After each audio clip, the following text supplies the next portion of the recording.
Hey, welcome back to the channel, man. Make sure you subscribe to this channel, like this video. Everybody go ahead, comment down below. Let me know where y'all from, who you rocking with, who you a fan of. Let's get right into it, man. So look, hey, the whole situation with Boosie and Duke now is getting heated up because it came back that all them watches, all them chains, they know the serial numbers on them.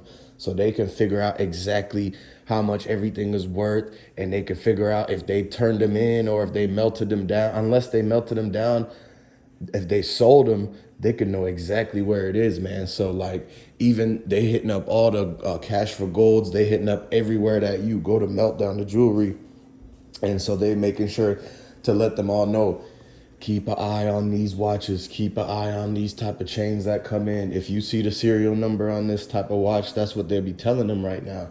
And so they just really just spoke to Boosie and told him that they looking for everything. So he's nervous. Like if they find one of them serial watches, what serial numbers to them watches, and it comes back to his cousin or it comes back to anybody that was there, especially from the dice game. Because if it comes back to somebody from the dice game, then you know for sure that they've been trying to set this whole thing up. Like, y'all gotta understand, people been pocket watching out here. People heard out here. It's no more ppps. It's no more none of that. So people really looking for the next big lick to hit. Like they done tried all. They done ran through all their little ways to get their bread, and then now it's like, boom, they gotta go back to hitting licks now. So it's a sad situation if you really look at it, but now it's like everybody's on the lookout, man. And so like everyone's trying to get a hold of that jewelry, especially the duffel bags, the Louis bags and everything. Like the Cubans that the type of Cubans Duke had is big Cubans, what he was wearing, man. He was wearing such big jewelry. They didn't even want to get the ones that's on his head because they just wanted the ones in the bag. They thought that if he had on this type of jewelry, then whatever he got in his bag must be worth 5 times more, 10 times more.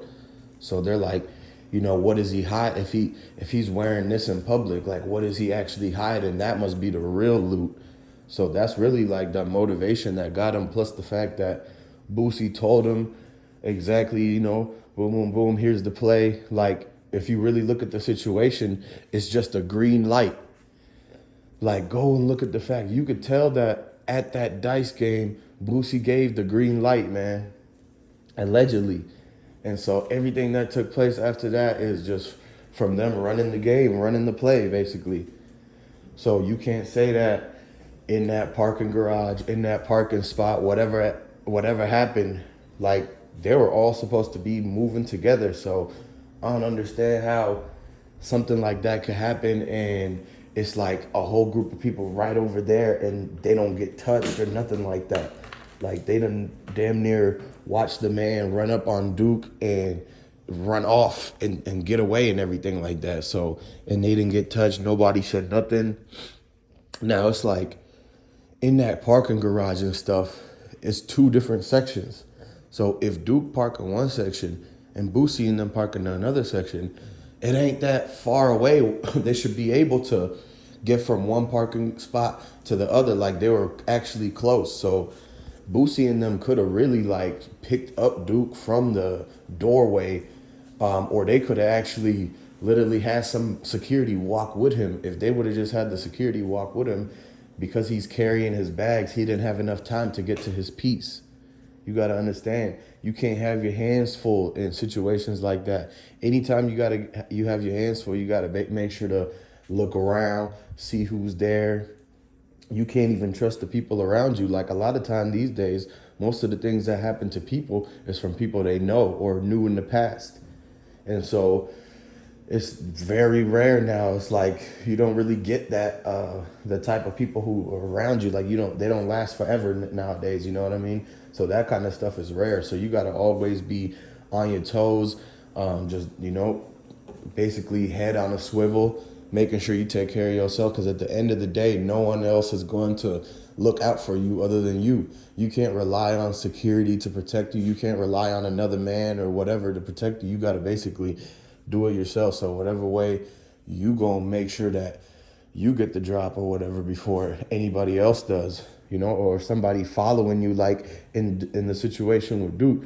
they was following him, and then they really was like right behind him in that parking lot and jumped up on him. So you got to make sure, watch your surroundings, watch your back, make sure nobody just following you and just steady watching what you do and stuff like that. Because at the end of the day, people be plotting out here in silence and everything. So what happens behind closed doors, what happens in the dark always comes out into the light.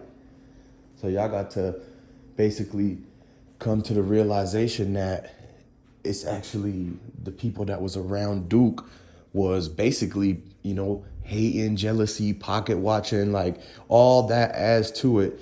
And so everybody now, they talking about, oh, one of Boosie's people, one of Boosie's cousins, or, and so when you look at it, the cousin was at the dice game. So if the cousin's at the dice game, then it's like, what is he doing there if he's not playing the dice? So it's like he was the guy that was watching the pockets, everything. He was watching them count all the money. It's like when you sit there and somebody just counting money in front of you, counting money in front of you, if you don't have no money, then it's like it's going to make you feel a certain type of way. So that's why all these people that was in on this, they all felt a certain type. They all had, gotten to their feelings because they was either down bad, they were broke, they needed to come up, they needed a lick, and they was basically willing to do anything. And when, and if Boosie made the call, then, he made the call. It looked like it was a green light. Like when you look at everything and at the end, they green lighted that man. And that's basically what went down, man. You got to understand that if Boosie would have said protect him, they would have protected him. If Boosie said get him, they would have got him. So that's kind of how it works down there, man. He got a lot of pull. Boosie got all the pull, man. He got the power. He can basically have the youngins go crash out if he want to. He could have the old heads go do something to do whatever, right? And so they clicked up down there like that. So him and his cousin basically, they allegedly green lighted the man. And then what happened at the concert. It ended up being, the time and the place ended up all coming together in like one big intersection basically. And so now you see what they say, that you gotta keep your friends close, enemies closer. You really can't trust nobody these days. It don't matter if they're rich, famous, have money, whatever like that. You got to always know, just keep your values, keep your whatever it is, how you move, your mission statement, keep your keep your core values intact and just move from that. Don't switch up anything for anybody. Because at the end of the day, people, they be selfish. They'll try to get your jewelry. They'll try to get your money and bread. That's basically what happened to Duke. So, hey, go ahead, like this video, comment down below, subscribe to the channel. Let me know what you think. Got some breaking news coming out on the next video. So stay tuned. I'm going to see you on that one.